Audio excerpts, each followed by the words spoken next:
Olá a todos e todas, sejam bem-vindos a mais um encontro do Espaço de Ser. Estou esperando aqui mais gente chegar, porque acabou de dar 2 horas, e sempre tem alguém atrasado mesmo dentro de casa, né? Então vou esperar um pouquinho, ver se sobe um pouquinho o número aqui de participantes, mas eu já vou começar um pouco a minha apresentação. Eu sou Renata Shida, eu sou coordenadora pedagógica do Espaço de Ser.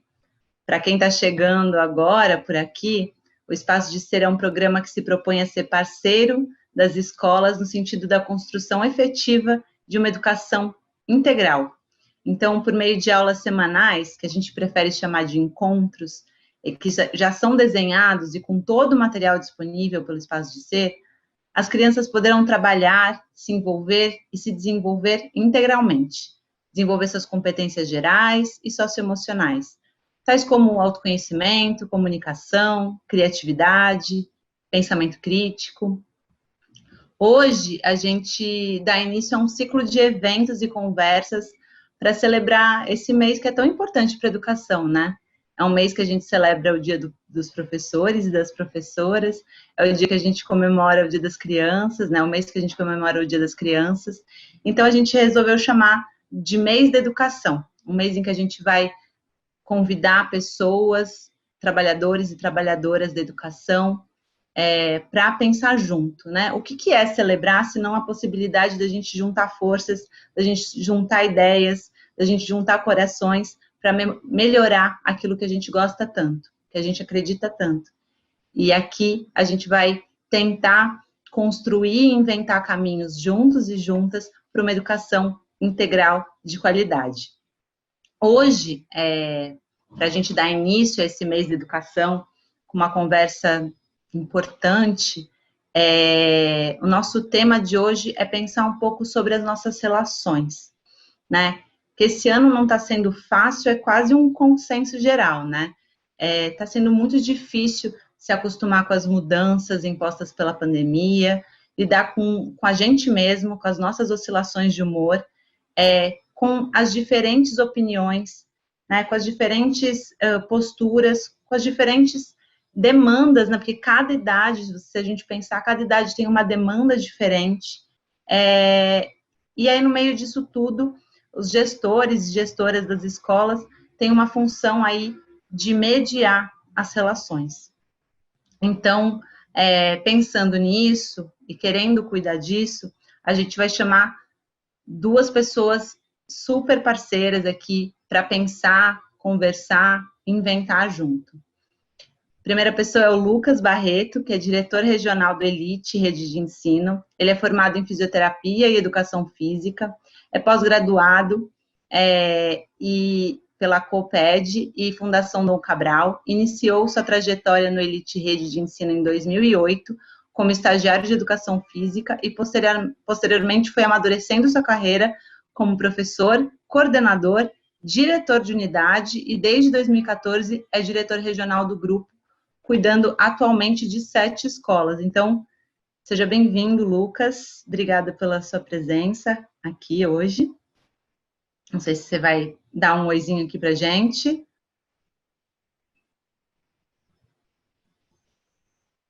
E acho que então eu vou apresentar já o nosso segundo convidado, então os dois dão um oi juntos. Aí, ó, Lucas.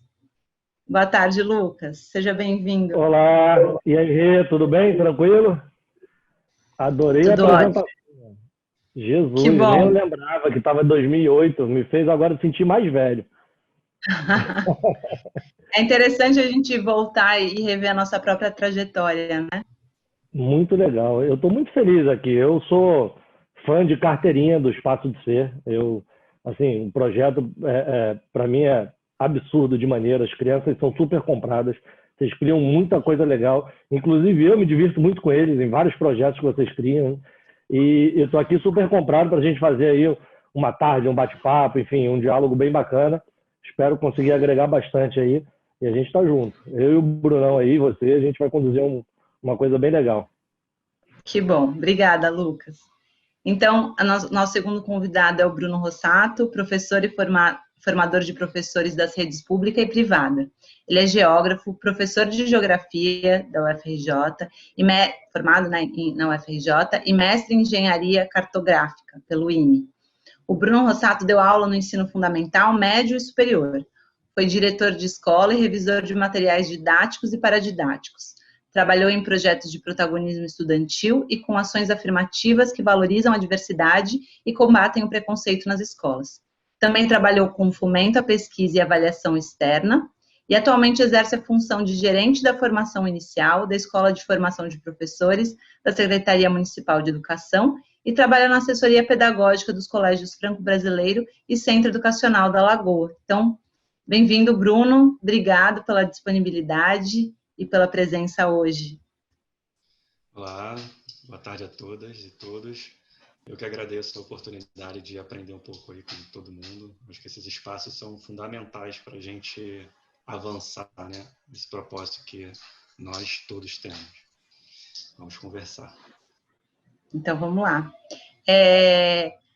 Para quem está aqui assistindo, vocês vão ficar com um gostinho de participar da conversa, né? Então, a nossa conversa não vai se restringir a mim, Lucas e Bruno. Se vocês quiserem participar, quiserem mandar perguntas, tem uma abinha que é QEA, né, que chama Questions and Answers, para vocês marcarem aí a pergunta que vocês tiverem, e aí depois a gente vai, se tiverem muitas, a gente vai escolher algumas para alimentar mais esse bate-papo nosso, tá bom? Então participem, eu acho que vai ser um momento de muita ampliação e de muita potência para todos nós, tá?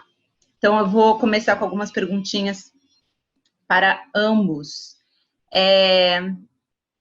A primeira pergunta que eu quero fazer, pensando nas relações, né, nessa comunidade escolar, é que a situação da pandemia, ela complexificou uma relação específica que há tempos tem sido um dos temas centrais quando a gente discute educação, que é a relação família e escola. Muitas vezes eu vou conversar com as escolas e com os professores e professoras, e aí tem uma questão com o aluno, mas quando a gente vai conversar um pouquinho mais profundamente, cai numa situação familiar, né? A participação familiar, às vezes, aparece em diversas configurações, né? Tanto uma postura de muita cobrança da escola, ou, às vezes, de uma total ausência. Queria saber de vocês, né, tendo em vista o contexto atual, se essa relação entre família e escola mudou hoje em dia com essa configuração. E se ela mudou, o que apareceu de novo? O que intensificou? O que diminuiu? Então, queria ouvir um pouquinho vocês. E aí, quem quiser começar respondendo, fica à vontade. Bem, vou iniciar aqui então. Mudou e não mudou. Como assim, Lucas? Mudou e não mudou? Porque a relação da família com a escola, ela sempre existiu da presença da família estar envolvida. Eu acho que a tríade escola, aluno e família, que é a tríade mais forte e a única que dá certo, é extremamente necessária. E quando eu falo que mudou os meios de comunicação, eles mudaram, mudou a forma de se comunicar. Quando eu me comunico falando com uma mãe presente na minha frente, com um pai presente na minha frente, é muito diferente de eu mandar um e-mail. A interpretação da escrita, por exemplo, ela tem uma diferença relevante em relação à interpretação de você ver a expressão da pessoa. Às vezes a gente pode mandar um e-mail, por exemplo, que seja simples. Gente, as atividades já estão no portal. Por exemplo, nossa, que grosseria. As atividades já estão... não sei, depende de como a pessoa vai interpretar aquilo. Então, essa mudança, ela existiu de fato. Isso é tudo que eu estou expressando, e que eu vou expressar ao longo aqui da nossa tarde, são opiniões minhas, tá? Não quer dizer que seja... Eu não sou o detentor da verdade, nem da realidade, enfim, são coisas que eu observo e que eu vivencio. Aí eu estou tentando trazer um pouco para o pessoal aí de casa. A gente tem uns canais de comunicação que se intensificaram. Apesar da tecnologia, ela já está entrando muito, e eu já estou falando de redes privadas, né, que fazem um investimento muito maior nessa parte tecnológica, ela está entrando muito dentro das escolas, os pais não têm muito acesso. Quando a gente foi ver, por exemplo, hoje, Se você quiser falar com uma mãe, qual é o melhor caminho? Grupo de WhatsApp, por exemplo. Todos os pais hoje têm um grupo de WhatsApp da escola do filho. Então, naquele grupo de WhatsApp, ele da mesma forma que ele é muito bom, porque rola informações ali de coisa, amanhã vai ter aula, não vai, a atividade é até amanhã, não é. Tem muitas coisas ali que acontecem que nem necessariamente foi a escola que comunicou. Então, tem que tomar esse cuidado. E esse cuidado que a gente tenta o tempo inteiro reforçar. A gente pega pais parceiros, a gente chama de parceiros, na verdade, todos os pais são parceiros, mas você tem nas escolas os pais que estão mais dentro da escola. Então, os pais que vivenciam mais aquilo, para que eles consigam fazer essa ferramenta de comunicação. Então, eu vou dar um exemplo do Elite. A gente usa um canal que a gente chama do Portal, que é inclusive o Portal Eleva. Então, a gente alimenta o Portal Eleva. Desse Portal Eleva, o pai tem um aplicativo, recebe a comunicação, mas não necessariamente ele acessa. Paralelo, a gente manda por e-mail também, e não necessariamente ele acessa o e-mail. E a gente faz as comunicações via telefone durante esse cenário que a gente está vivendo, né? Então a gente basicamente liga para essa família para a gente se comunicar com eles. Então são mais ou menos as três, se eu fosse falar grosso modo, quais são as três formas de comunicação, eu falaria que a gente usa muito forte essas formas. A gente ainda não aderiu o WhatsApp como ferramenta de comunicação oficial, mas ele é muito utilizado ali. Uma mãe fala com o coordenador responde aquela mãe printa, por exemplo, a informação, coloca no grupo do WhatsApp. Acaba que a gente não pode descartar, dizer que aquilo ali não é uma comunicação, porque ali passa a ser uma comunicação. Então, em relação a isso, eu acho que a mudança que eu falaria seria basicamente essa. E o que achei de legal, assim, que eu pude observar, que muitos pais que de repente não tinham tempo para ir à escola ou para estarem presentes fisicamente, eles estão muito mais presentes agora. Então são pais que a gente consegue estar pelo telefone, a gente consegue estar pelo e-mail. Então os feedbacks melhoraram. Eu acho que realmente a gente poderia pegar isso como um cenário de positivo. E para finalizar, eu deixar o Bruno falar, eu acho que as reuniões de pais, por exemplo, como a gente está fazendo aqui agora, divertidíssimo, é bem diferente. A gente nunca tinha feito isso na vida, e aí do nada junto um monte de quadradinho de telinha, e a gente falar com os pais ali, um fala, um não consegue acessar. Então, realmente, eu acho que todo mundo está se reinventando e está sendo, para mim, está sendo um aprendizado fantástico.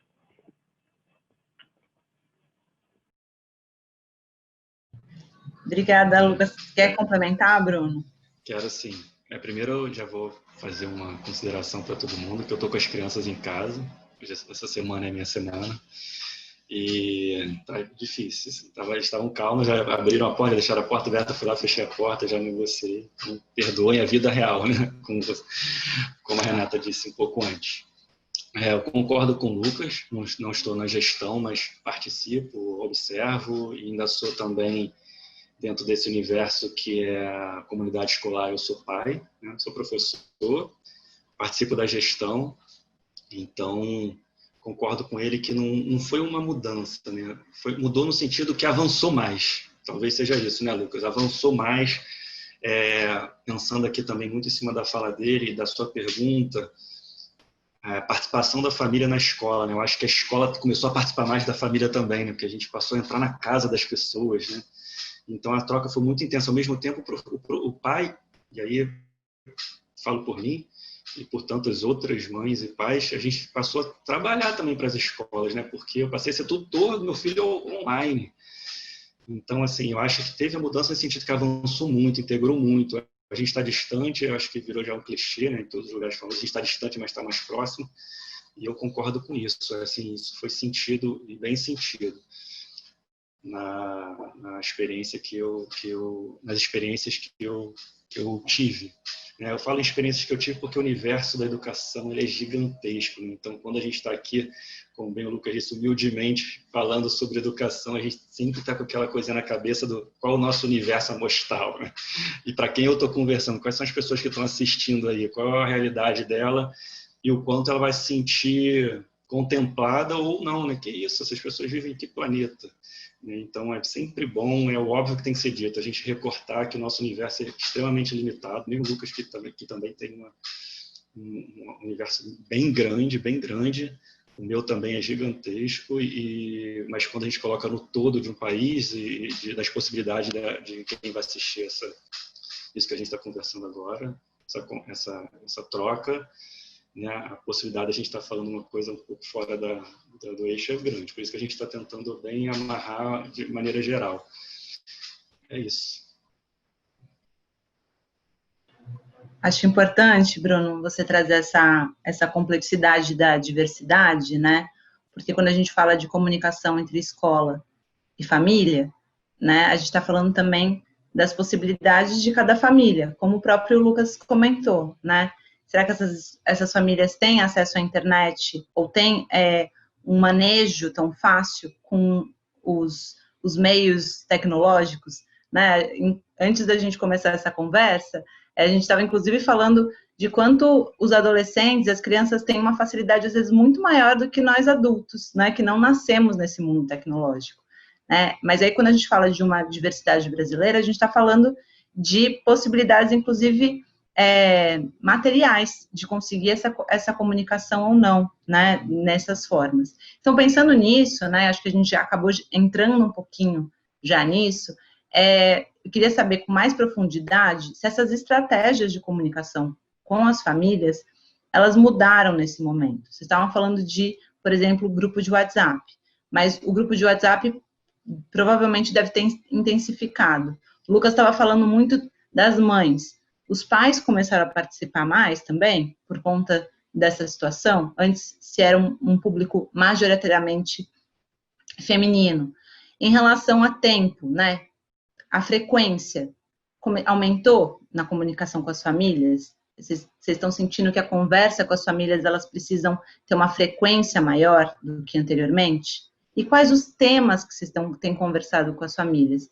Porque muitas vezes a comunicação entre escola e família tinha a ver com uma avaliação no final do semestre, ou chamava para uma conversa específica por uma questão de comportamento do aluno ou da aluna, mas provavelmente, ou, né, não sei como é que vocês estão vivendo essa situação hoje, o tema das conversas mudou. Inclusive, a família solicitando algumas coisas da escola, querendo saber perspectivas de futuro, para as famílias com filhos mais velhos, tentando entender se vai perder ou não um ano. Então, queria entender um pouco essas estratégias de comunicação, se elas mudaram. Por exemplo, o grupo de WhatsApp, antes era só de famílias, agora é mediado por alguém, tem um professor que media, a frequência aumentou. Quem faz essas conversas? É professor, professora, ou coordenador, ou gestor, né? E quais são os temas dessas conversas, né? Mudaram também? É só uma questão de atividade e dever escolar, ou esses temas expandiram? Acho que o Lucas vai ter mais o que dizer, então eu vou aproveitar o gancho que ele deixou antes e essa sua pergunta. Que eu penso que essa mudança, de novo, vem da forma que eu penso, que eu vi acontecendo, assim, ela, na verdade, intensificar um processo que já estava acontecendo. Por quê? Como você mesmo disse, Renato, a gente está aprendendo a lidar com essa tecnologia toda. Então, o Lucas pegou uma coisa sutil, que não é tecnológica só, é de cultura. Por exemplo, ele falou que o que a gente escreve no WhatsApp e tudo mais vai para não sei quantos pais ou para quantos professores e cada um interpreta de um jeito. Então, isso tem que ter a clareza, todo mundo tem que ter a clareza dessa deficiência da comunicação, né? O Lucas falou, falta prosódia, né? Porque a expressão é fundamental, as carinhas, os emojis ajudam, gente, não é frescura, né? É bom você colocar aquela carinha e tudo mais. Então, eu acho que o movimento que eu vi das escolas e nas que eu colaboro, na escola das crianças, é isso, assim, que já vinha, todo mundo já estava percebendo isso, já trabalhando em cima disso, isso graças, ou com a pandemia, né? Essas estratégias se intensificaram muito, né? Então, eu percebi as escolas, tanto as que eu trabalho quanto as que eu conheço, muito mais proativas, né? Muito mais assertivas nessa comunicação. Eu sei que tem um investimento forte no entendimento das famílias, né? Que antes era uma coisa muito pessoal, a diretora conhece cada pai, né? Agora existem sistemas que dão mais refino a isso, então você sabe uma série de situações familiares que você pode se antecipar, por isso que eu falo escola mais proativa. A escola, inclusive, falando de pandemia, algumas escolas anteciparam o desconto, o pai não precisou ir lá pedir. A escola ligou e falou, você está precisando de ajuda? A gente tem essa margem aqui para te ajudar. Então, como qualquer relação, é uma questão pessoal, né? Eu acho que quando você mostra a fragilidade, você tem o risco da pessoa se aproveitar e aquela relação nunca vai ser uma relação desejável, né? E tem o risco da pessoa comprar a briga. Eu vi muito isso, os pais assim comprando a briga que a escola também comprou em relação aos pais. Então, a percepção que dentro daquela vontade também de olhar alguma coisa boa diante do caos que a gente estava vivendo, eu falei, tá aí um ponto positivo que está claro para mim. Conversando com colegas, agora conversando com o Lucas e com você, eu falei, cara, é verdade isso, assim, isso é uma coisa que aconteceu. Vai, Lucas. Caraca, Brunão, é exatamente isso. Você pega os ganhos e fica perfeito. E o que a Renata falou é engraçado, eu estou fazendo aqui uma reflexão. A gente fala assim, aumentou pelo fato de ter mudado o meio, a sensação é de que aumentou, mas não necessariamente porque, por exemplo, aquela avó que ela ia à escola, a gente não estaria contabilizando ela nessa conta, mas agora ela está ligando para a escola. Então, teoricamente, aquele canal ele aumentou. Então, se a gente for falar dos contatos, eu acho que, como a gente tinha contatos pulverizados, e agora a gente tem um pouco mais centralizado em telefone e e-mail, vamos colocar assim a grosso modo, a sensação de que está com mais demanda. Então, isso é uma sensação, mas não necessariamente tem aumentado mais pais interessados ou mais pais que se passaram a se desinteressar. Não, minha percepção não é nesse cenário. E o que se comunica? Você falou, Renata, e eu achei engraçado, por quê que eu falei que é engraçado no início da minha fala? Tudo depende da demanda do que está acontecendo. Vou contar para vocês um episódio engraçado, mas a nossa sociedade ela está cada vez mais rápida, tem que ser agora. E a escola, cadê? Vamos lá, cadê? Os nossos filhos, eles estão assim. Se eu mando um WhatsApp para o meu filho, ele tem 14 anos. Se ele vê o traço azul e eu demoro um minuto para responder, ele morreu. O que houve? Tá tudo bem? Não, calma, eu estou bem. Eu só estava, sei lá, botando água. Então, é uma geração muito imediatista. E isso aumenta um pouco a ansiedade. Então, a gente está vivendo um cenário hoje de ansiedade, a qual, na verdade, com a pandemia, eu acho que intensificou. Mas já é um cenário, eu acho que estrutural, social. Volto a dizer, isso é uma opinião, tá, gente? Eu não estou dizendo que é uma verdade absoluta, não é. Na sexta-feira, quando a gente começou com o cenário da pandemia, lá em março, não sei se vocês vão lembrar, lá em março, que começou a sair no jornal, coronavírus e não sei o quê, um vírus não sei o que lá, já temos um caso na Barra da Tijuca. Logo nesse episódio, qual era a demanda dali? Era os pais, e aí, a escola vai fechar? E aí, mas calma aí. E aí a demanda era da nossa comunicação se ia fechar ou não. Aí, a partir do momento que a gente comunica que ia fechar, porque o governador foi para a televisão, enfim, decretou, gente, vamos fechar, tal, a gente fechou. O que a gente fez no Elite? A gente antecipou o recesso, foi uma opção nossa, a gente falou, isso aqui deve durar um pouco, como todo mundo aí, vai durar só março, vai durar no máximo até abril, e está durando. E a gente começou a enxergar e se reinventar. E aí a gente antecipou o recesso. Nessa antecipação do recesso, a gente teve que criar uma estratégia de colocar todos os alunos para que a gente dê aula online, seja a plataforma do Google Sala de Aula, né, do GSA, que é chamado, seja por reuniões de Meet, o que quer que seja, a gente tem que dar o acesso a esse aluno. Então, tem que ser criado um login para esse aluno, um e-mail para esse aluno. Então, imagina, criar 30 mil e-mails. A gente não consegue fazer isso de uma hora para o outra. Eu não consigo criar salas virtuais, por exemplo. Se eu pego uma turma, ela tem matemática 1, matemática 2, matemática 3, arte, aí biologia 1, biologia... Imagina, um monte de sala e você chegar para o Google e falar, Google, agora eu preciso criar essas 150 mil salas para atender ao todo.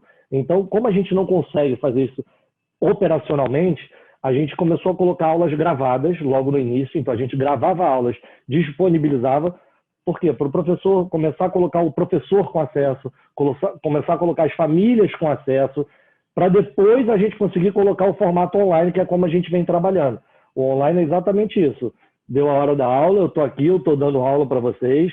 E aí, nessa demanda, poxa, aí naquela época, né? Pô, mas aula gravada é muito ruim, tem que ser online. E aí a gente tem que comunicar, não, vai ser online, porque a gente tem que colocar todo mundo para dentro do barco e aí estruturar. Não é tão simples, a gente não consegue fazer isso de um dia para o outro.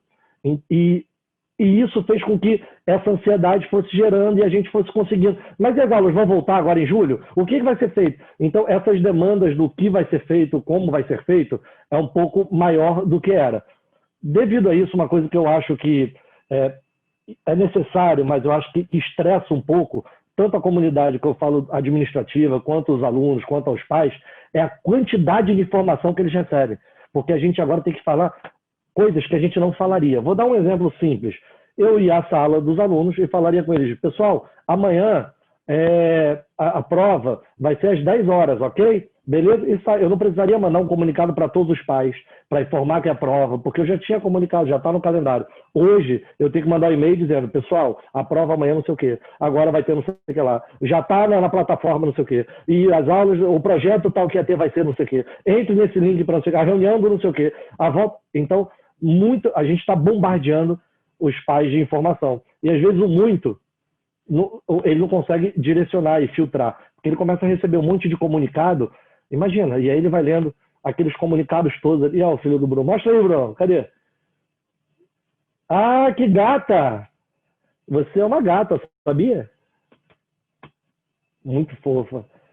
Então, eu acho que o bombardeio de comunicados, ele foi, como é que eu vou dizer? Ele foi necessário, porque é a forma que você tem para você estar comunicando, mas eu acho que não foi tão assertivo.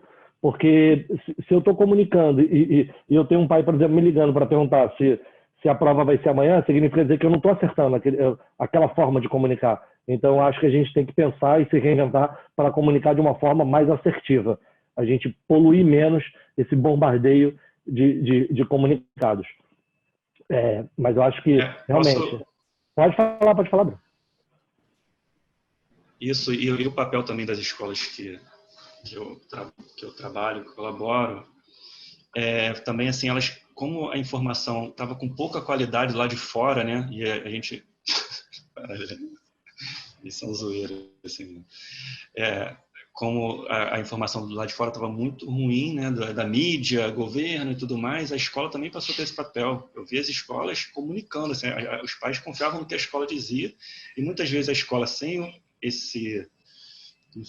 vou chamar assim, autoridade médica para falar isso, botava os pais médicos para falar: ó, gente, a gente pensa isso, agora vai ter a reunião dos pais que vão... O especialista tal vai falar para vocês. Então, a escola passou também a ter mais esse papel, que não é mole, né, de emitir esse tipo de informação, né, com todo o caos de informação que o mundo estava vivendo, né, como os especialistas falam o tempo todo, era pouca informação que tinha sobre o vírus, né, e a gente precisando abrir ou não abrir, funcionar ou não funcionar, mandar o filho para a escola ou não, a gente vai confiar em quem? E a escola passou também a ter mais esse papel de nutrir, filtrar as informações com todo o peso que a gente sabe de mensalidade, de matrícula, uma série de coisas que a gente depois pode conversar se for o caso, né? Mas eu só queria complementar isso que o Lucas falou, que exatamente, a agilidade foi fundamental, menos medo de errar, e aí vem aquela música, né? A indiferença que é matar a gente. Então, o que dá para fazer hoje? A gente acha isso. Não deu certo, mudou. Foi assim, mas já avançando. Eu achei que foi ótimo, assim, eu vi bastante isso e vejo que se a gente pensar que a gente está saindo desse processo de crise, essas escolas estão saindo bem. Acho eu, não sei o universo total, porque eu sei que foi uma pancada muito grande na educação. Muito bom, Bruno. Eu lembrei do episódio, Renato, falar aqui com o pessoal que vocês vão gostar. E aí os professores são as pessoas mais divertidas do mundo, gente. Se vocês não têm amigos professores, façam, porque vocês vão com certeza se divertir com histórias, eles são muito bem-humorados. E a gente comunicou, por exemplo, que ia voltar às aulas por 3 vezes. Em agosto, vamos voltar em agosto, foi permitido? Vamos voltar, aí não é mais permitido. Em setembro, vamos voltar, então volta, não vamos voltar. Aí os professores já estavam brincando: bota casaco, tira casaco, bota que é do Karate Kid, né?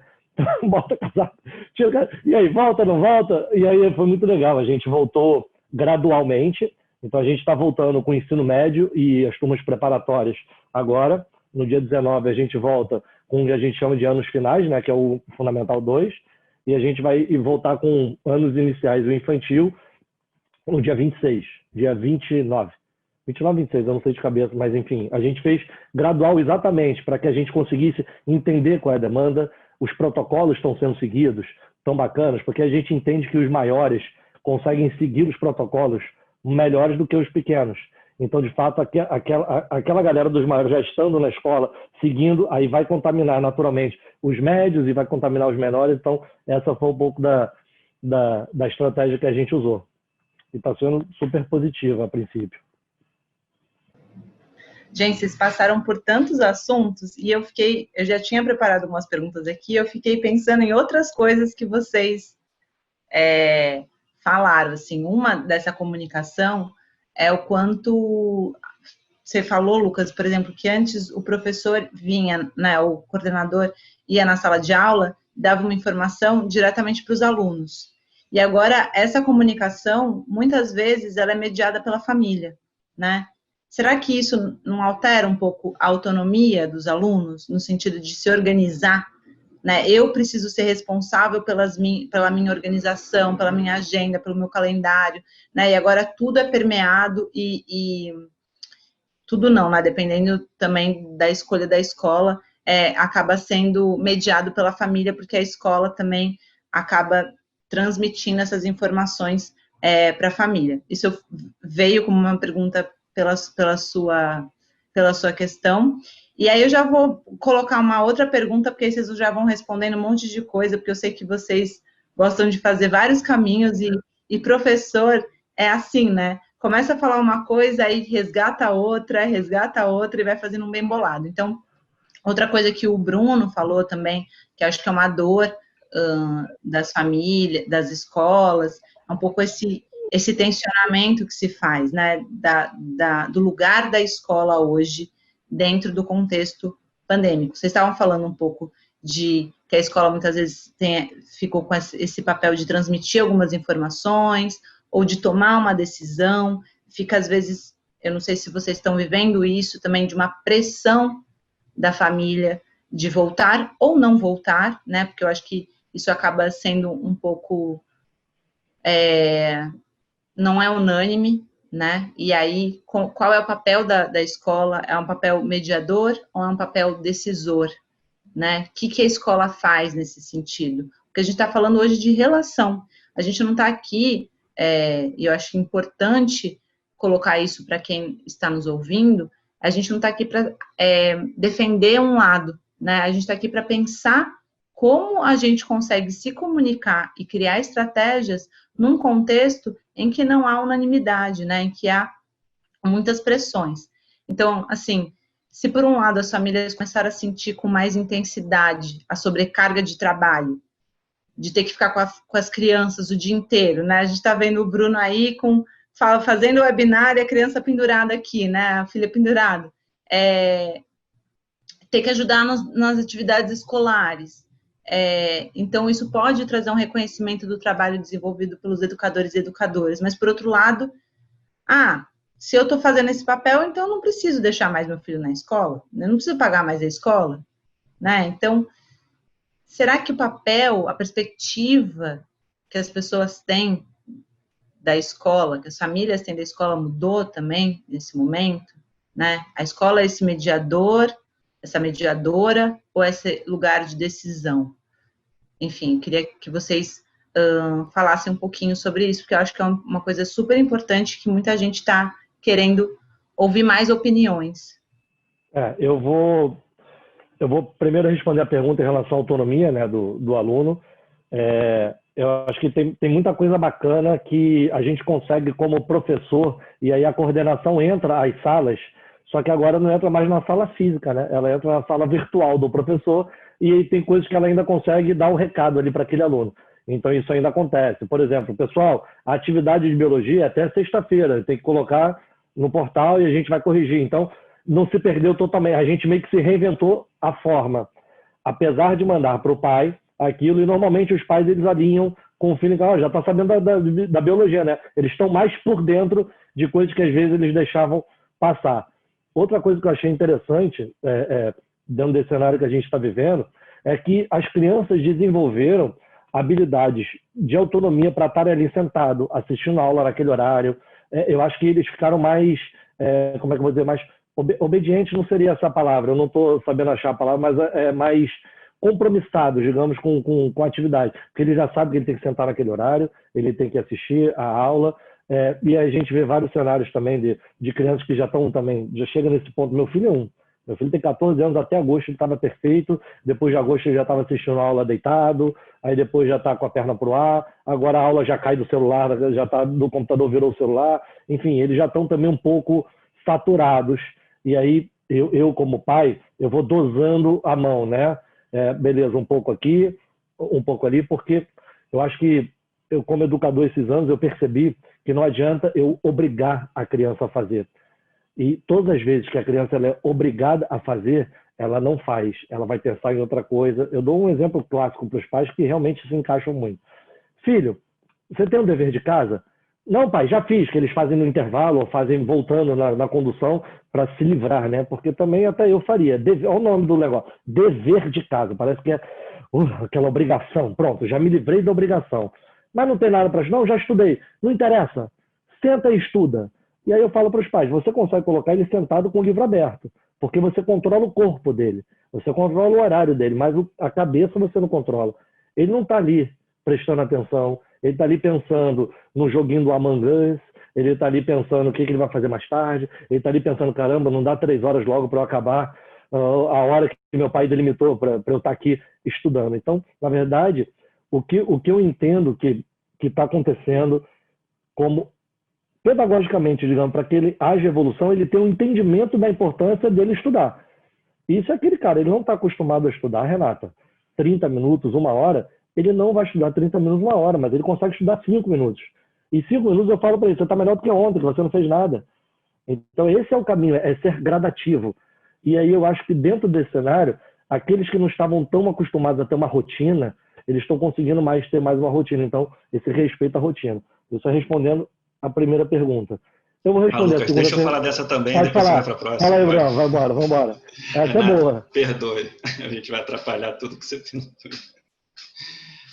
Não, assim, eu vou dar experiência aqui de outra faixa etária, né? Tem um de 9 e um de 7, fora que os pais todos conversam, né? E essa questão da autonomia, ela é exatamente isso, assim, ela é por parte, né? Então eles já abrem o computador, já ligam e começam. Daqui a pouco muda a telinha e já estão conversando com os colegas por outro caminho. Aí volta, assim, é um processo que eu acho que é super válido, assim, eu acho que vai proporcionar mais autonomia com o tempo, né? E eu acho que vale investir, por mais que o que você falou seja real. Assim. No primeiro momento, tem pai, tem algum tutor ali do lado, como eu disse no início, tem uma tutoria. E tem uma tutoria que aí que a gente começa a pensar, de repente, mais tarde, em outro momento, falar realmente de comunidade escolar, porque eu recebo print dos colegas pais me zoando porque meu filho, ou então eu passando atrás de pijama. Então, é um coletivo tomando conta, como se fossem indígenas, né? Assim, um coletivo tomando conta. A mãe das crianças mandou agora que eles furaram a atividade que eles tinham, culpa minha, 100%, mas olha que bacana, porque ela tem acesso total, eu também tenho acesso, a avó tem acesso, os coleguinhas da escola, então, assim, cria-se, de fato, uma comunidade, por enquanto, virtual. Como isso vai virar depois nos encontros, como isso vai reverter para isso, aí acho que a gente realmente ainda não sabe. É só essa consideração, Lucas, aí você continua. Ela fez 3 perguntas, hein, Lucas? Não perde. Mas eu tô com 2 na memória aqui, pelo amor de Deus. A outra era em relação às famílias que querem voltar, não querem, mais ou menos. Não é essa, mais ou menos? Se for a terceira, Bruno, tu já mata aí no peito, que eu já esqueci a terceira. Eu acho que é um pouco da matrícula, isso, assim, da valorização, se aumentou ou se diminuiu, o que você acha sobre isso? E se a perspectiva que a sociedade tem das escolas mudou, né? Então, o papel da escola, pelo olhar da sociedade e das famílias, vocês acham que mudou? E qual que é o papel da escola hoje, né? Assim, de decidir. Então, eu vou falar da nossa parte, entra numa parte legal de legalidade. A escola, e aí é bom eu estar aqui conseguindo explanar para as famílias, a gente tem um contrato, não deixa de ser um contrato de prestação de serviço, e essa prestação de serviço ela é presencial. Eu não tenho uma opção de fazer, eu quero fazer metade aqui, metade presencial, o contrato ele é presencial. A gente suspendeu, foi suspenso, né, o contrato devido a uma crise, o governo suspende, e agora o governo ele liberou de novo da execução desse contrato. Então, eu como escola, eu não tenho opção, eu não posso chegar e falar, não, então não vamos voltar porque eu acho, como escola, que só é melhor voltar em dezembro. Eu acho, como escola, que é melhor voltar em novembro, ou só no ano que vem, ou não voltar. A gente não tem isso como opção. Isso a gente segue as normas e as diretrizes de vigilância sanitária, Ministério de Saúde, governo e prefeitura. A partir do momento que os órgãos liberam, a gente obrigatoriamente tem que oferecer o serviço a qual a gente foi contratado, que é o presencial. Então, eu acho legal deixar claro isso, porque às vezes isso gera confusão, parecendo que a escola não quer voltar, ou a escola quer voltar, enfim. É só para a gente deixar claro que não tem o querer ou não. Existe o dever. Paralelo a isso, o que a gente fez, Renata? A gente pensou, poxa, a realidade do Elite hoje é você ter uma grande parte dos pais, um número considerável, não querendo voltar, que estão super ok com o modelo online, que o aluno está sentando, está prestando atenção. Provavelmente, dentro da família, já arrumaram uma forma de ficar com o filho, já tem uma estratégia, já estão há meses dentro desse cenário, então a estratégia está super ok. De repente, eles têm até dificuldade agora de levar o filho para a escola. Logística, porque ele já montou uma logística em casa naquele formato. Isso é super... a gente tem super entendimento disso. E pais também que não se sentem seguros. Assim como professores, assim como funcionários, enfim. Isso é uma realidade que a gente está vivendo. A gente entendendo... Eu, por exemplo, posso não estar me sentindo seguro, ou meu vizinho, enfim. Para a gente conseguir atender essas duas demandas, a gente não consegue hoje fazer uma aula online e presencial ao mesmo tempo.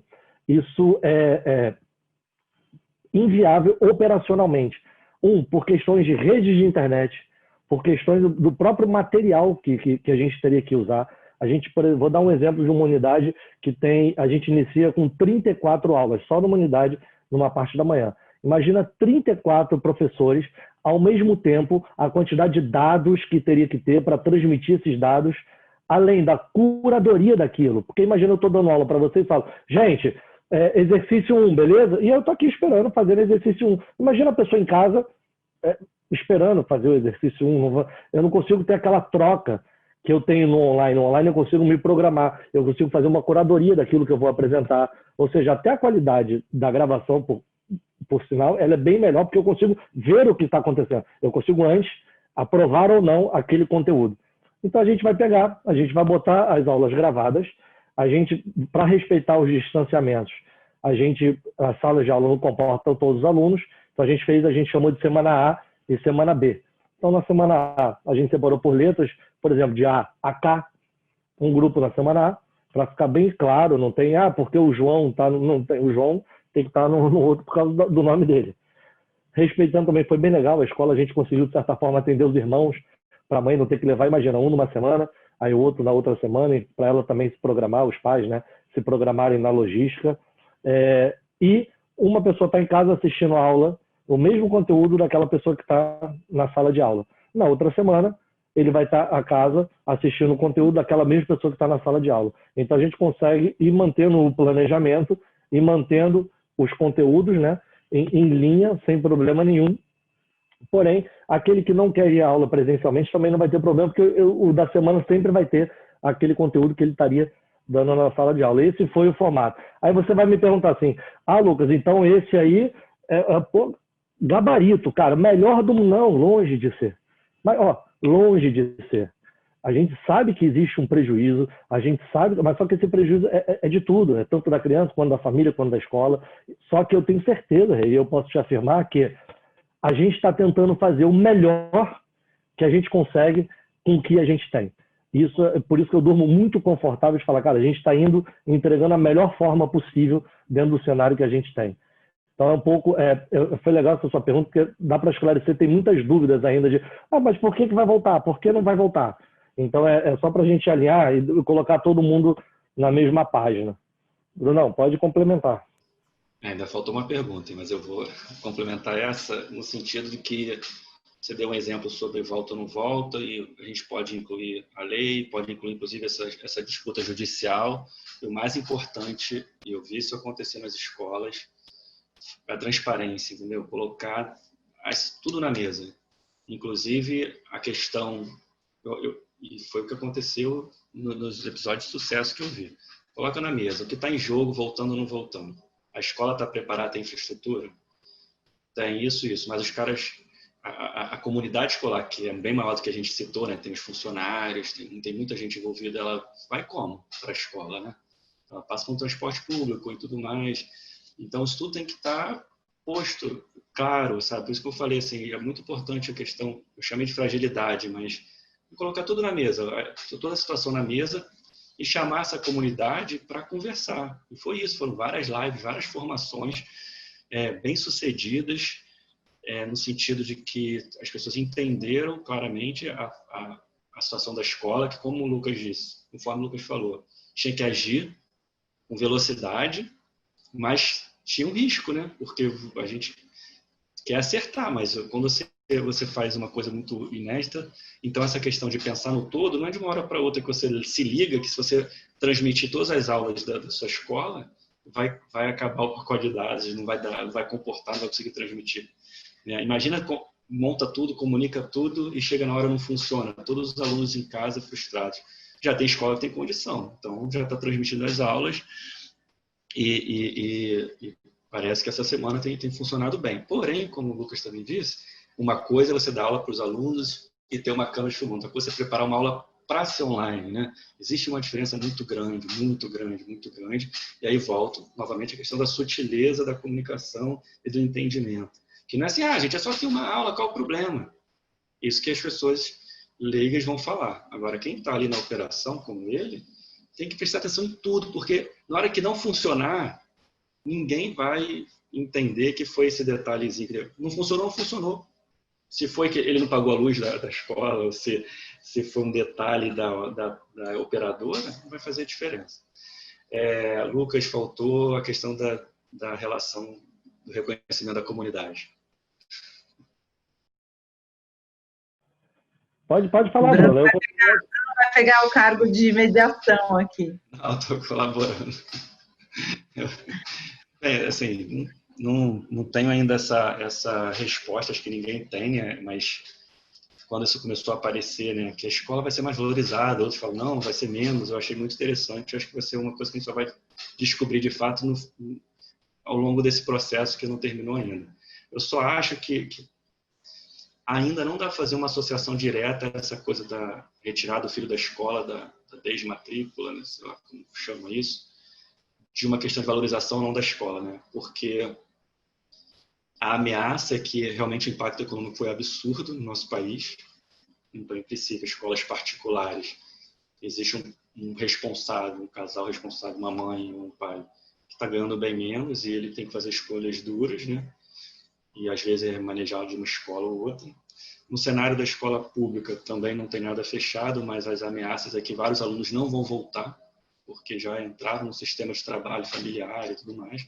Ao mesmo tempo, muitos alunos vão para a escola pública por uma questão de ter perdido renda mesmo, né? Ou por escolha, por não ver tanta diferença. E aí, é por isso que eu falei, ainda não é uma evidência de valorização da escola, do meu ponto de vista, né?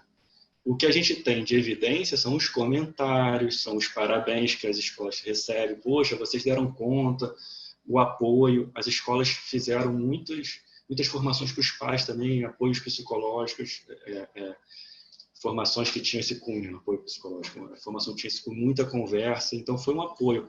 Quer ver? Vamos pensar na questão da infraestrutura. Então, eu tenho 2 filhos. De cara, eu comprei um computador extra, porque já seria o meu, e a escola cedeu outro. Né? Soube desse movimento das outras unidades também. Poxa, olha, a gente dá um suporte, o que dá para fazer? Material, separando material. Então, foi uma troca bem... Como eu falei assim, primeiro foi expor as probabilidades, as fragilidades. Qual é a minha fragilidade como responsável, qual a fragilidade da escola? Então, eu sou tolerante com a sua, você é tolerante com a minha e a gente segue. Então, hoje eu já falei para vocês, eu estou cometendo uma falha na escola, com a escola, né? Meu filho está deixando de cumprir uma tarefa agora.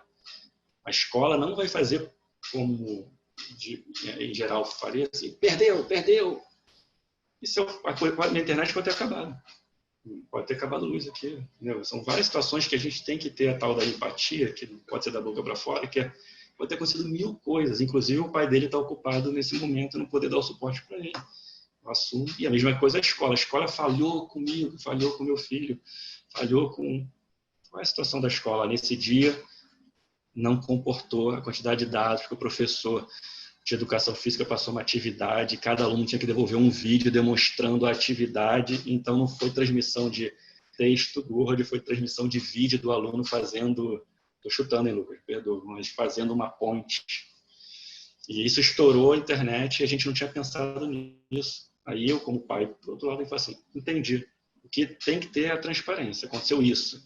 Não pode mais, a escola é poderosa e ela dá conta de tudo, não foi bem assim, nós simplesmente não erramos. Eu acho que funciona melhor e funcionou. Estou falando de uma coisa já testada, funcionou. A escola tem questões, a família tem questões e a gente se ajuda. Bem legal isso que você está trazendo, Bruno. Quer falar? Não, pode falar, pode falar que eu gostei muito da última fala dele. Porque eu acho que tem uma coisa de uma expectativa da escola, né, para com a escola, de que a escola é o lugar do não erro, né? É o lugar de que todo mundo que sabe tudo. O professor e a professora precisam ter sempre a resposta, né? E não vem a aprendizagem como um lugar de processo, né? O que é a escola, se não um eterno movimento de conseguir ampliar as nossas possibilidades, né? Criar um novo. E para a gente criar um novo, a gente vai tropeçar, né? A gente vai errar para depois aprimorar, né? A gente está vivendo uma coisa completamente nova, que é a pandemia, né? Então, como é que é possível a gente já estar preparado para algo que a gente desconhecia completamente? Acho que é até interessante, a gente traz muito esse debate no Espaço de Ser, porque a gente fala muito sobre isso, né? Sobre criatividade, sobre comunicação, sobre pensamento crítico, que é a compreensão de que a gente está aqui pegando as coisas que a gente já sabe, conversando entre a gente, para ver as possibilidades que são possíveis de fazer, né? E para ser possível para fazer, a gente precisa se ouvir, né? Tem até aquele ditado, a educação de uma criança precisa de uma aldeia inteira, né? É uma expressão africana. Precisa de uma aldeia inteira. Então, assim, se um cobra e o outro tem que fazer, a gente provavelmente não vai sair muito do lugar. Esse espaço que o Bruno fala de todo mundo sentar e construir junto, porque as demandas de uma família vão ser completamente diferentes de outra. A gente já sabe que as demandas dos alunos dentro de salas de aula são diferentes, né? Tem aquele aluno que pega rápido em 2 segundos e aí ele já vai fazer bagunça, e tem aquele outro que não consegue, mesmo lá, prestando atenção. Então, imagina nessa complexidade de que cada casa é uma casa diferente, tem casa com internet, tem casa sem internet, tem setor público, tem setor privado, enfim, é uma complexidade muito grande. Então, se a gente não chama a comunidade para construir junto, provavelmente vai ser muito difícil, né? Então, eu gostei muito, assim, dessa fala, Bruno, não sei se o Lucas queria falar mais alguma coisa. Eu só vou pôr mais uma camada, então, para a gente avançar, porque daqui a pouco eu quero fazer as perguntas do público, e aí eu tenho um monte de coisa ainda para perguntar, e eu não queria deixar passar algumas coisas. Então, você pode, na hora da sua... fazer o comentário em relação à resposta do Bruno, mas acho que acrescentar um pouco a perspectiva agora do professor e da professora, sabe? A gente está falando muito agora, antes das demandas das famílias, né? Então, as dores das famílias, as dificuldades que as famílias têm, mas e o professor e a professora? A gente sabe que tem pessoas que são de risco, tem pessoas que estão com medo, né? Aí tem medo de perder o emprego. Então, como é que tem sido isso, né? Deles terem que se adaptar a uma realidade virtual que às vezes eles não estavam acostumados, né? Deles terem que atender as famílias de uma outra forma que talvez eles também não estivessem acostumados. Então, que a pressão talvez tenha aumentado em relação a eles se reinventarem numa velocidade surreal, né? Porque ninguém estava preparado para isso, ninguém esperava isso. Então, como é que tem sido essa gestão também de professores e professoras que provavelmente enfrentaram, estão enfrentando grandes desafios e provavelmente, junto com esses desafios, suas questões emocionais também estão em jogo, né? Então, queria ver para vocês como é que vocês veem isso. O Bruno, de repente, vai conseguir até ter mais propriedade para falar, tá direto com os docentes, mas eu vou falar eu vou falar um pouco como gestor e um pouco como professor. Quando a gente pega o grosso ali, vamos botar 80%, eles conseguiram porque estão com acesso à internet, tem um mínimo computador, tem um pouco de noção ali de como usar a ferramenta, um aplicativo ou outro, e aí estão conseguindo minimamente, mas se reinventaram todos. Isso aí eu acho que 100% teve que se reinventar. Colocar um quadro atrás, trazer coisas, saber até espelhar uma tela, coisas que, de repente, como não é da rotina deles, não fariam. A gente pode pegar como exemplo também os fora da curva, que eu chamo. Tanto os high-techs, eu tenho um professor que traz cada coisa que você fala, Jesus, que maneiríssimo, com aplicativo, com quiz, com não sei o quê, com não sei... E os alunos, cara, professor, aí você fala, só que esse é um professor super high-tech, é um cara que, você fala Zoom, Loom, Bloom, tudo que for, que o cara sabe, o cara preenche. E eu tenho um professor de 89 anos, que nunca ligou um computador, não sabe onde eu ligo, qual é o botão que eu aperto aqui para ligar esse negócio. Pra você ter ideia, o celular desse professor é um celular, não era analógico, acho que não existe, mas era um celular, ele usa o celular para ligar. Ou seja, não tem WhatsApp, por exemplo, esse professor, que eu estou dando exemplos fora da curva. E aí, o que é legal porque a escola, o que eu percebi, que aí essa parceria, essa empatia, teve uma troca muito grande, o cara do high-tech vindo, não, mestre, senta aqui, vamos e tal. Isso é muito legal, de ir na casa do cara, isso é fantástico. Ir na casa do professor para ajudá-lo, a minimamente conseguir fazer o mínimo para entrar. Isso, para mim, foi um golaço. Eu acho que esse exercício de empatia foi muito potencializado agora dentro desse cenário. E a disposição dos professores de se reinventar. E aí você vai falar, mas era o que? Era medo de perder o emprego? O que era, eu não sei. Eu acho que o professor, e aí eu falo por mim, ele é movido por desafios. Então, eu consigo ver na ótica muito do desafio de falar, cara, eu vou fazer o meu melhor. Eu vou dar um exemplo, eu dou aula, gente, de educação física. Educação física online. Como é que você bota? E detalhe, no contraturno, tá? A minha aula, ou seja, eu dou aula para o ensino médio, contextualiza, gente, ensino médio, os maiores. Educação física, que é atividade física, online, no contraturno, nem é no turno dele, ou seja, ele tem que ir um dia da semana, entrar fora do horário de aula dele para assistir um careca barbudo aqui falando. Então, imagina como é que eu faço. Aí eu falei, gente, eu tenho que trazer esses alunos. Então, para vocês terem ideia, até a aula do pijama eu dei, todo mundo entrando de pijama. Vamos embora. E aí a galera de pijama. Outra aula eu entrei fantasiado, vamos embora. Outra aula eu trouxe filme. Eu tento trazer temas para eles que sejam temas atrativos para que eles fiquem. Montei uma aula simples, por exemplo, de os esportes mais diferentes que existem no mundo. E aí eles trouxeram coisas fantásticas, trabalho em grupo. Então eles se programaram, botaram o trabalho em grupo, me botaram em grupo de WhatsApp, se reuniram. Então foi bem legal, porque eles mesmos traziam essa demanda. Então essa foi a troca. Pra vocês terem ideia, eu não dei, nessa pandemia inteira, nenhuma aula com atividade física em si. Levanta, polichinelo, nenhuma. Todas as aulas foram aulas trazendo temas para eles legais, relacionados ao meio ambiente, relacionados à cultura, relacionados a emoções, relacionados à rotina. Então, são aulas que eu tento trazer para que ele tenha... Porque se ele não tiver, Renata, ele vai ligar o computador, ele vai desligar o microfone, vai desligar a câmera e vai fazer outra coisa. É isso que vai acontecer. Então, para que a gente não perca, os professores eles estão, de fato, se reinventando. E eu quero já dar um parabéns para todos os professores que, cara, vocês são fantásticos. Realmente, vocês são pessoas alienígenas, porque o que vocês fazem não tem como nem descrever.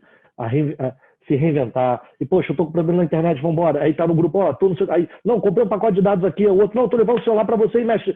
Isso é muito legal. Isso realmente é uma coisa bem apaixonante. Quer complementar, Brunão?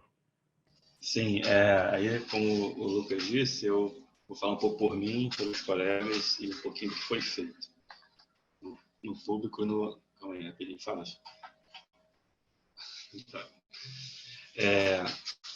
Então, primeira coisa, assim, por mim, pelos colegas, assim, eu fiquei muito inseguro e nas pesquisas que fizemos, as pessoas estavam muito inseguras, né? A angústia tomou conta, porque, como o Lucas disse, professores queriam trabalhar, queriam produzir, Cheguei a ouvir algumas coisas na mídia aí do professor estar numa situação confortável. Não existiu isso, pelo menos no universo que eu trabalho, público, privado, todo mundo bem apreensivo, querendo produzir.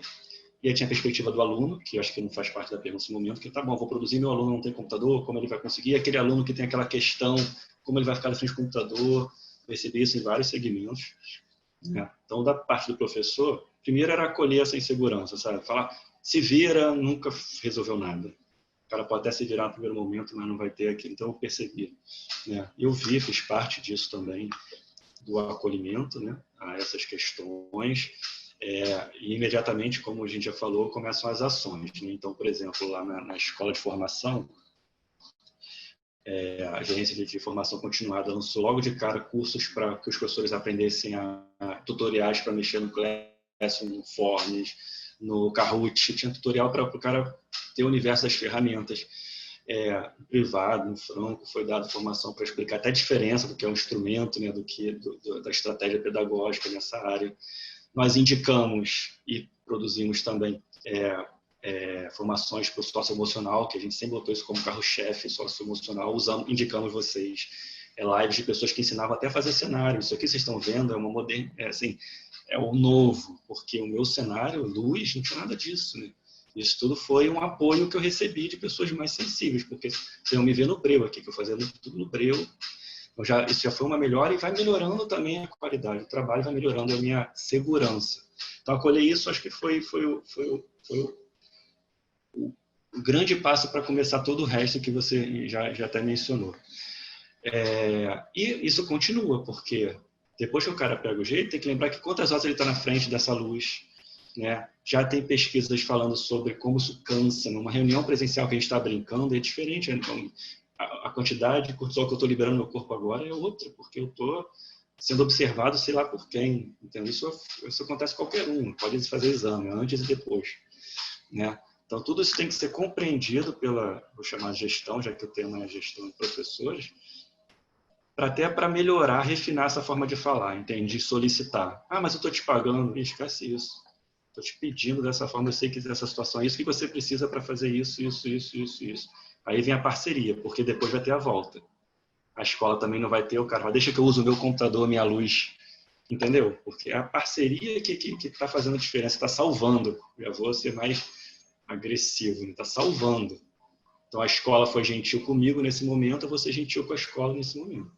E aí começa a ter o tal do espírito de comunidade novamente. Eu me perdi no que eu ia falar, porque o Lucas falou bastante já assim, de forma completa. Então, me perdi. Não lembro mais, Lucas. Tinha vários pontos, mas perdi. Mas acho que vocês se complementaram bastante. Então, eu quero ler algumas perguntas, mas eu acho que essa última que eu fiz e vocês falaram já responde essa daqui, que seria de um participante anônimo, falando de que muitos professores estão se sentindo inseguros na sua prática pedagógica, alguns nunca tinham dado aula online, estão se sentindo angustiados em ver que seus alunos não estão rendendo, e como é que mantém essa motivação. Então, acho que foi uma coisa que vocês comentaram, que por um lado, o Lucas colocou, a necessidade e a importância dessa reinvenção, dessa criatividade, mas o Bruno acho que fez esse contraponto também da função institucional, desse acolhimento tanto emocional quanto de fornecer instrumentos técnicos para esses professores, Não é só uma motivação ali, vamos lá, mas dar recursos mesmo, Então, um curso ou algum aparato, se a escola tem essa possibilidade financeira, dar algum recurso mesmo de material físico, dar algum outro tipo de suporte.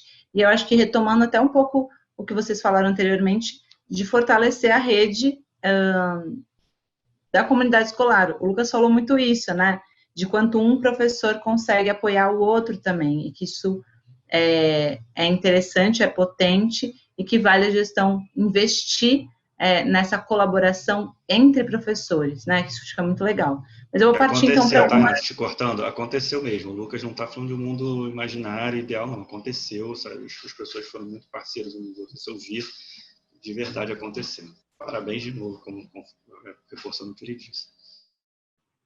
Então, eu vou partir aqui para algumas perguntas que chegaram, tá?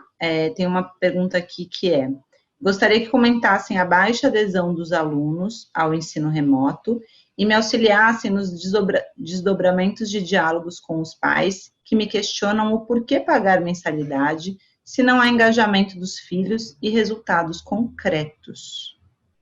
Oh, que pergunta difícil, hein, Jesus? Quem? Ô Senhor do céu! Vamos lá, eu acho que o engajamento, ele realmente é um pouco do que a gente falou da motivação, dependendo do cenário que ele está estudando ou da condição que ele tenha, ele vai ter mais engajamento ou menos. Se ele tem uma internet boa, um computador, um ambiente, faz uma diferença do cara que está ali no celular dividindo com o irmão. Então, eu acho que o engajamento ele tem vários cenários. E aí, como eu sempre digo, tentar fazer o melhor com o que se tem. Então, eu acho que a família, nesse ponto, poderia estar ali conversando com ele e tentando entender, poxa, cara, você está desmotivado? Ou tem alguma coisa que possa... não, porque eu vejo no celular, mas essa é a nossa realidade. Mamãe vai vir aqui com você, o papai vai vir aqui com você junto, vamos fazer uma aula. E aí troca, por exemplo, sobre a aula. De repente, isso vai fazer com que ele sinta vontade e contribua. Ele comentar sobre a aula com o pai no jantar, algo nesse tipo, eu acho que vai tirando dele essa vontade de estar participando, pegando para desenvolver, né? Enfim, para se engajar. E aí, paralelo, ela pergunta no final da pergunta. Porque vendo esse não engajamento dos alunos, as famílias estão achando que não faz sentido manter matriculado os filhos, né, pagar a mensalidade se não está vendo resultados concretos, né? Se eu não estou vendo resultado concreto, por que eu vou pagar a escola? E aí, como é que se dialoga com essa família? Primeiro eu queria que as famílias entendessem que o resultado que é esperado para esse ano, ele não vai ter nunca. Isso é bem claro. Quando eu tenho esse entendimento de que não vou ter aquele resultado daquele ano, que ele vai ter um déficit sim, a partir do momento que um não se relaciona com o outro numa sala de aula, essa troca ela é extremamente importante no desenvolvimento dele. Não está tendo essa troca, então já está tendo um atraso. Mas esse atraso não quer dizer que, meu Deus, e agora meu filho vai ficar atrasado? Não, se a gente for pensar assim, todos os filhos estarão atrasados, então vai estar todo mundo igual. Então, na verdade, não teve atraso. Se a gente for pensar, a grosso modo, está todo mundo no mesmo barco, logo está todo mundo dentro desse cenário.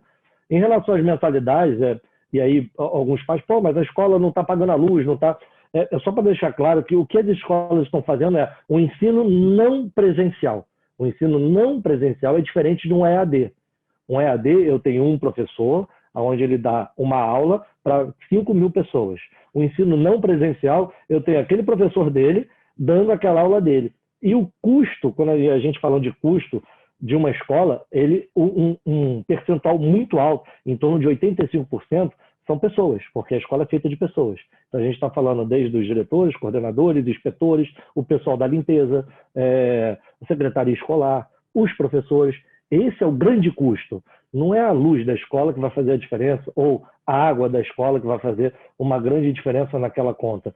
E essas pessoas, elas continuam recebendo. E aí, como eu disse, a gente está tentando fazer o máximo para produzir, para que a gente tenha o maior ganho possível dentro desse cenário. Então, acho que é um pouco...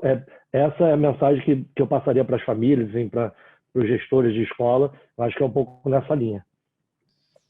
Eu observei assim, tem a questão que, tudo bem que em alguns lugares, de repente, não está claro isso, para alguns pais, mas eu não sei, de novo, qual é a estatística disso, porque dependendo, fica claro a diferença do cara que vende disco para o cara que vende música, né? Então, eu quero ter CD de ouro, Roberto Carlos, não sei quantos CDs de ouro. Eu sou da antiga, não vou botar minha música no Spotify, não sei lá o quê. Então não bota, você vai ver o que vai acontecer. Então foi isso, a escola entendeu, e os pais em geral entenderam que o que a escola oferece como serviço não é só cuidar do seu filho para você poder trabalhar, né? Existe uma coisa mais existe um suco ali dentro, né? É que para dar isso, tem uma estrutura toda que o pai aproveita que o filho está na escola, como eu, e faz as suas atividades e tudo mais. Mas a essência da escola é o que o Lucas falou, assim, é o que ele está ensinando. Em relação a resultado, eu também fico assim, um pouco um pé atrás para falar sobre isso, porque já teve resultado, assim, a longo prazo. A educação não é uma coisa que sai agora. Será que esse ano realmente, não sei, Lucas, se já é um ano perdido em termos de aprendizado para os alunos. De repente, aquele conteúdo tal foi, mas ele aprendeu outras coisas, sabe? O repertório é muito importante. Olha a BNCC aí. A gente lá com a professora Priscila Resinente, a doutora aqui da formação sobre BNCC, e trabalha com pesquisa nessa área também, ela está ali, assim, é previsto isso, sabe? A gente tem que aumentar o repertório dos alunos. Eles viveram um repertório que eu não tive.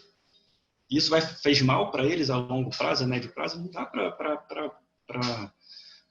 para bater o martelo que foi um ano perdido. E o engajamento, aí, vamos lá, como pai, né, e como professor também, assim, meu filho é engajado na sala de aula, presencial, ou ele fica viajando depois da conta, sabe? Existe um ritmo individual. Então, por exemplo, os meus filhos têm muita dificuldade de ficar na tela. E eu também tenho. Eu tenho mais que eles. Eu sou inquieto. A cadeira já está quibando. Que eu fico... Isso não quer dizer que aquilo não vai ter um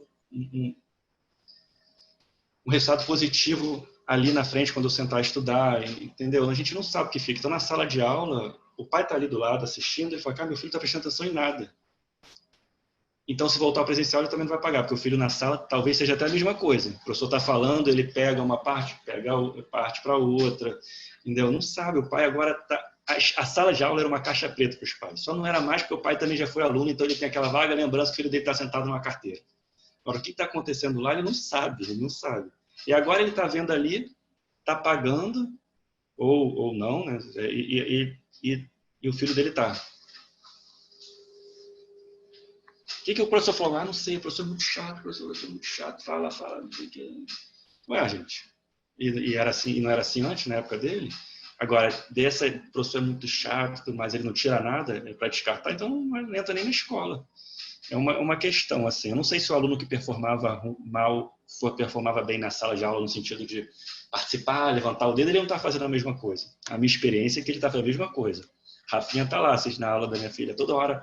Professor, olha só, querendo falar mais vezes que os outros, do mesmo jeito. O outro, entendeu? Eu estou falando assim, eu acho que as pessoas às vezes estão separando e o aluno não é o mesmo. Ele só está numa condição muito diversa, o professor está numa condição muito diferente, a escola está enfrentando um desafio que talvez nunca tenha enfrentado, mas não dá para martelar ainda que a gente não vai tirar um proveito disso. Penso eu assim, sem dados estatísticos, sem pesquisa, nada disso. O que eu sei em relação a isso foi até a própria Priscila que fez essa pesquisa nas escolas e viu que os professores já se sentem melhor. Teve uma pesquisa inicial de expectativa, eles já se sentem melhor, sentiram o efeito desse trabalho que foi feito nas escolas de apoio, de formação, mesmo online, virtual, eles já se sentem melhor. A gente já tem resultado disso no nosso micro-universo. Muito obrigada, gostei bastante. Já estou até anotando aqui o que vocês estão falando, porque é uma pergunta que chega sempre, assim, né? E é interessante o que você trouxe, Bruno, de agora as famílias estão tendo acesso a algo que era muito desconhecido, né? Como meu filho ou minha filha participa ou não do momento de sala de aula, né? Inclusive, uma vez eu fiquei sabendo, acompanhei uma situação em que, durante a aula, criança, pré-adolescente, tem aquela coisa da provocação, um bullying, um faz um negócio, outro fala não sei o quê, e agora isso tem algum certo tipo de registro, né? Porque começou a fazer isso no chat. E aí a mãe viu. Então, a mãe escreveu tudo para relatar. Então, algumas miudezas, algumas delicadezas, elas começam a aparecer e a poder ser registrada e a poder ser, inclusive, cobrada, né, das famílias. Eu também tenho uma outra pergunta aqui para vocês, que, na verdade, era uma pergunta que eu ia fazer, e aí, como tinha chegado o tempo de fazer as perguntas dos convidados, eu achei bom casar, porque, enfim, A gente falou das famílias, a gente falou dos professores e professoras, mas a gente não falou da coisa mais importante, né? Mas mais importante para a gente, que é o foco, né? Que é o aluno e a aluna, foco da aprendizagem aí, né? Do nosso objetivo aí de educação. E aí, a pergunta que está colocada aqui a gente está falando muito sobre o sentimento das famílias e dos professores, mas no que nós, diretores e coordenadores pedagógicos, precisamos ficar atentos sobre os interesses e sobre os sentimentos dos alunos, né? Então, entender um pouco que, às vezes, esses medos, essas angústias, elas podem sim ser da família, mas quando isso começa a aparecer nas crianças e nos adolescentes, qual que é a função aí dos educadores, educadoras, dos gestores, em se posicionar em relação a esses alunos e alunas? Essa é uma excelente pergunta, porque a gente falou de todas as esferas e para mim, como você disse, realmente o principal é o aluno. Inclusive, um dos nossos valores é o foco no aluno e a gente trabalha, a gente acorda, a gente é feliz e esse é o propósito de todo professor, é ver aquele aluno sendo transformado. E hoje ele está dentro de um cenário diferente, né? Que é o que a gente vem conversando. O que a gente fez até como estratégia para a gente identificar isso, porque hoje, a grosso modo, a gente só consegue identificar, por exemplo, se entra na sala ou não entra, né? De fora aqui, né? Eu aqui observando. Ele entrou na sala, entrou. Então, beleza. Ou interagiu, não interagiu. Esse é o grosso modo. Botou atividade, não botou? Fez a prova, não fez? Eu acho que esses são os gatilhos mais objetivos que a gente pode fazer uma métrica para atuar. Mas existe um gatilho que é muito mais difícil de se atuar e que a gente está conseguindo fazer com maestria. Um parabéns para os coordenadores e os diretores, cara, que vocês estão realmente se reinventando, que é: oi, e aí, João? Como é que estão as aulas, cara? O que está acontecendo? Tá legal, não tá? E aí você vai tendo uma percepção. Conforme você vai conversando com o João vai te soltando: pô, mas eu tô com dificuldade. Pô, cara, vamos lá, faz aqui. E o plano de estudos? Aí já organiza um estudo. Não tô conseguindo. Então, eu acho que a ligação que está sendo feita, eu estou falando como elite, né? Essa nossa realidade, eu sei que essa não é uma realidade do todo, mas isso é fundamental para que a gente consiga pegar exatamente esse sentimento, que a gente consiga ajudá-lo dentro desse sentimento para que melhore dentro daquele cenário que ele esteja. Ou seja, vamos fazer o melhor, João, dentro da realidade que você está vivenciando. Eu, como professor, fiz uma ação que eu vou confessar que os professores vão me matar aqui, porque é dificílimo. Porque eu como gestor, eu sou diretor regional, então eu dou pouquíssimos tempos de aula. Então, consecutivamente, eu tenho menos alunos, que não é a realidade do professor. O professor, ele tem muitos alunos, ele bota o livro de base, vai para outra unidade, aí vai para outro colégio, dá 2 tempos ali, vai para outro, ou seja, a realidade dele é sempre correndo muito. Essa não é o que eu vou relatar, não é a realidade normal. Eu peguei todos os meus alunos que participam das minhas aulas e eu liguei para os pais, eu como professor: tudo bem, eu sou o Lucas, da escola do Elite. O que ele fez? Eu falei: não, eu só queria falar que você tem um filho brilhante. Aí ficava mudo. E eu: como assim? Eu falei: não, o Renato, pô, ele entra na sala, ele participa, é um cara super engajado com o aplicativo. Aí o pai: que legal, mas você é professor de quê? Não, educação, pô, que bacana. Isso fez, você não tem noção, Renata, da diferença que isso fez na vida desses alunos. Foi absurdo, o resultado é absurdo. Por quê? Como eu falei que eu dou aula no contraturno, eu fiz isso à tarde. Eu dou aula de manhã, eles estudam à tarde. Os pais começaram a falar com eles em casa e eles começaram nas aulas da tarde a falar: gente, o Lucas ligou pro teu pai?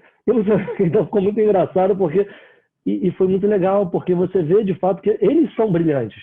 Só que é só a gente mostrar onde está o brilho. Falar: cara, aqui está o seu brilho, vamos embora. Então, eu acho que essa ação foi uma ação bem legal, que mexe com o que a gente falou agora, dos sentimentos dele, para falar: poxa, que bacana, eu estou aqui, estão me vendo, estão olhando o que eu estou fazendo e eu vou tentar fazer então melhor. Eu acho que é muito mais a nossa cultura é muito do só o feedback negativo, né? Olha só, tá errado, não é assim.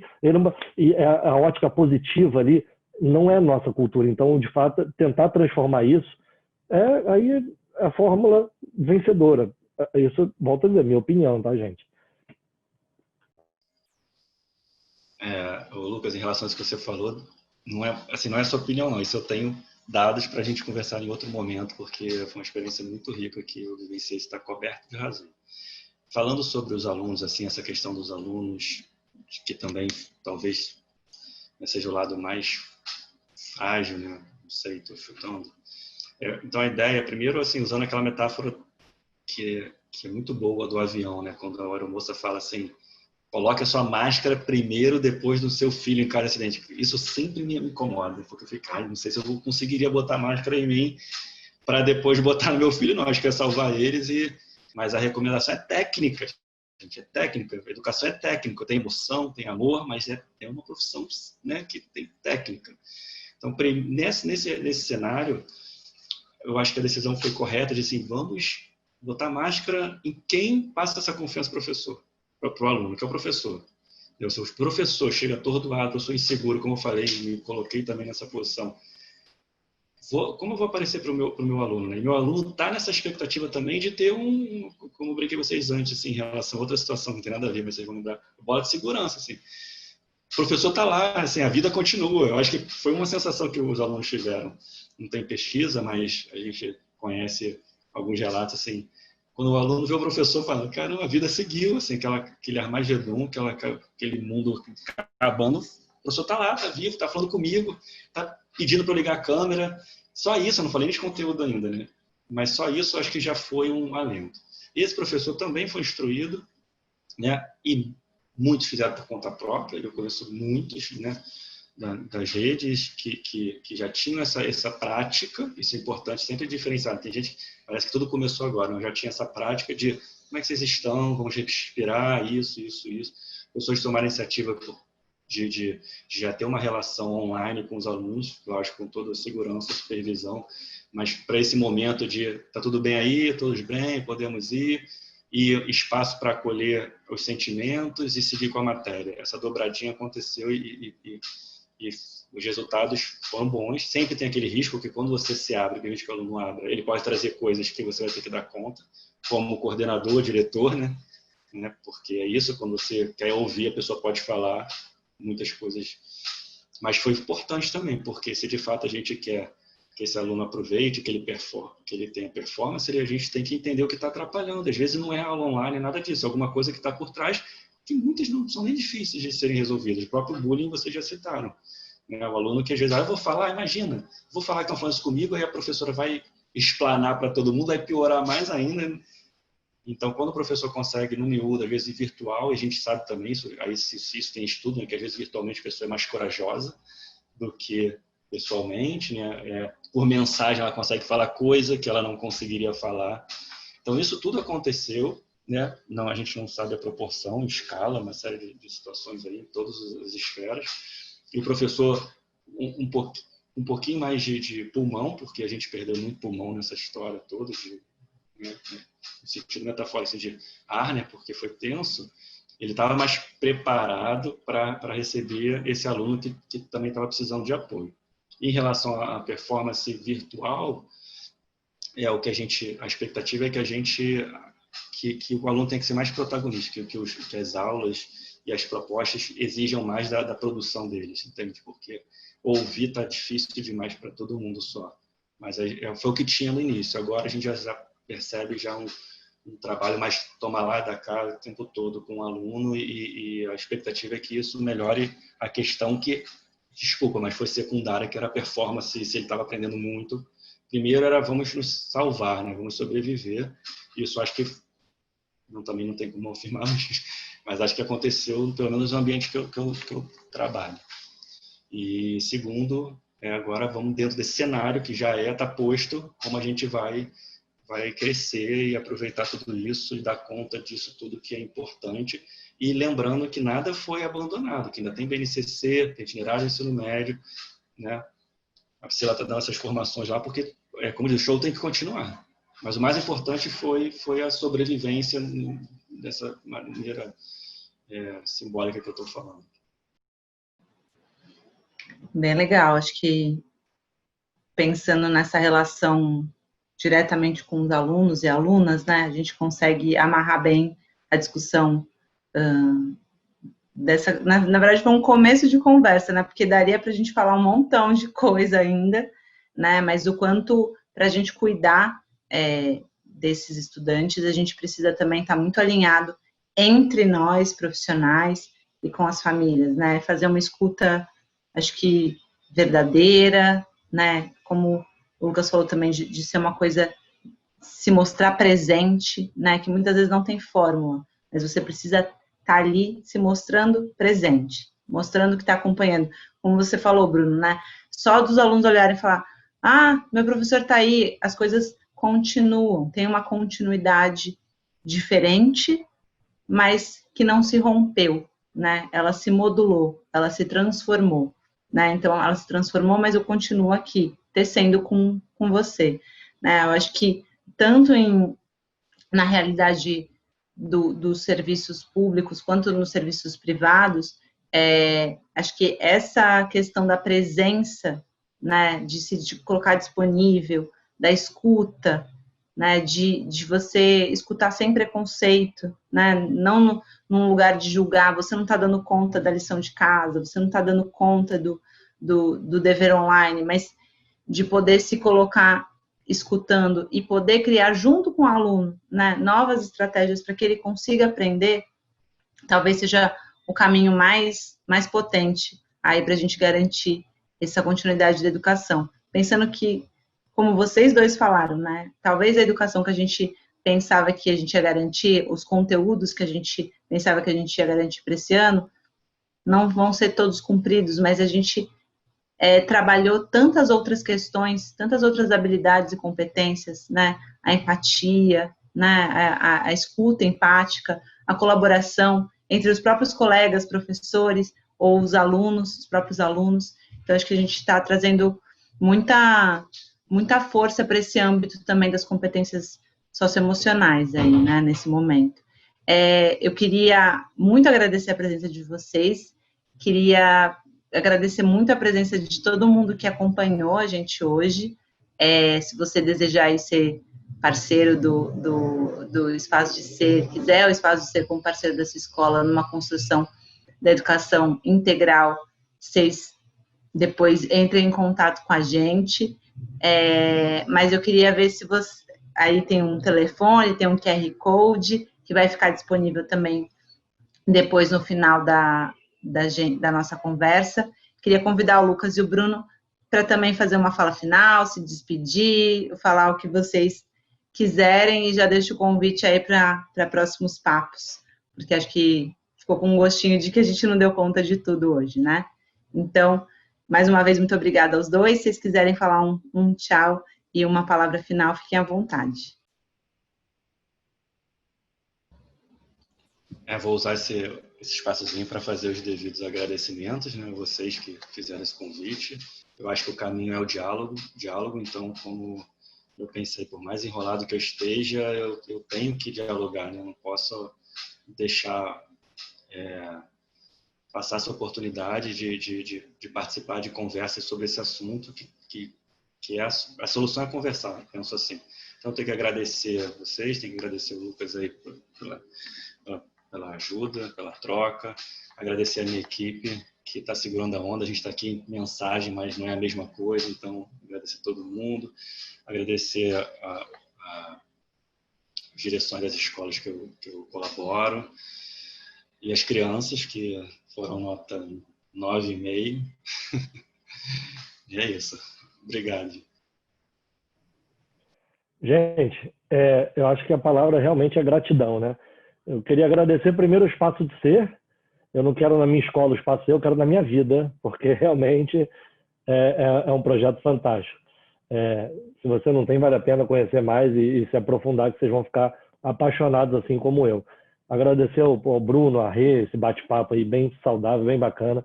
Eu acho que qualquer coisa que a gente converse, eu acho como aprendizado, eu aprendi muito aqui, Bruno, com você, a sua visão, os seus apontamentos, isso é mais enriquecedor impossível.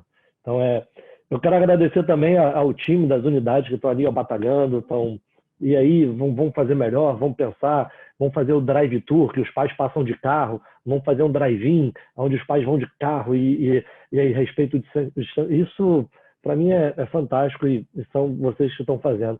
Agradecer aos pais e às mães, e dar parabéns, na verdade, para vocês. Vocês estão se reinventando, cara. Vocês são pessoas literalmente super-heróis, porque você, mãe, está aí com o filho, às vezes criando sozinho, pendurado com um, o outro no colo e o outro assistindo aula e paga mensalidade e tem que trabalhar e voa, isso realmente é impagável. Essa é a nossa realidade, essa é a realidade de a gente botar a mão na massa e fazer. Então você está com super parabéns. E as crianças, naturalmente, os jovens e as crianças que estão aí se reinventando de forma online, no computador. Pô, professor, vou fazer aqui. Eles fazem coisas, gente, fantásticas.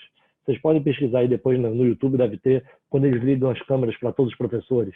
Professores, estamos aqui. E as pessoas começam a chorar. E tudo isso realmente é impagável. E quem faz isso são vocês. Então, muito obrigado aos mestres, meus amigos, a todo o corpo escolar, eu acho toda a comunidade como um todo, e agradecer a vida, Papai do Céu, acho que a isso tudo. E Rê, pode contar comigo sempre que precisarem. Essa é uma troca, cara, amei fazer aqui. Gente, eu sou horrível de Zoom, tá? Liga a câmera, eu tô na câmera, eu tô aqui, aí eu tenho chat. Vocês me confundem, porque vem o chat para cá, não sei. Mas deu certo, tô aprendendo, tá? Então dá um desconto. Obrigado mais uma vez, um beijo no coração, tá? Obrigada, gente. Mais uma vez, se vocês quiserem ter o espaço de ser aí na escola de vocês, liguem para a gente, acessem o QR Code, acompanhem a gente no Instagram. A gente está com várias surpresas durante o mês, esse mês de educação, várias participações especiais, e é um prazer enorme estar aqui trocando com vocês, aprendendo com vocês, até porque o material nosso, ele é um material rico, ele só é criado e construído a partir dessa conversa, tá? Então, muito obrigada, e eu aguardo vocês nas próximas semanas aí. Tchau!